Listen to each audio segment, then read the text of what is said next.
You ask Tiger to calculate. This deals with linear inequalities with one unknown. The final result is x equal or greater than -1. Let's solve it step by step.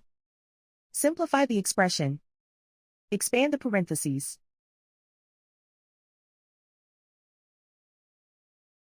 Multiply the coefficients.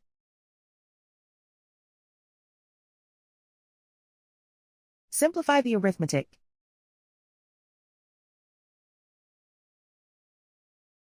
Group all constants on the right side of the inequality. Subtract 15 from both sides.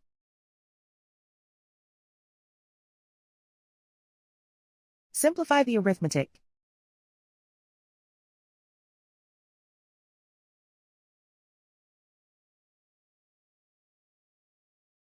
Isolate the x.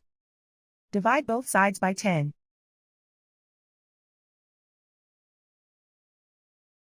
Simplify the fraction.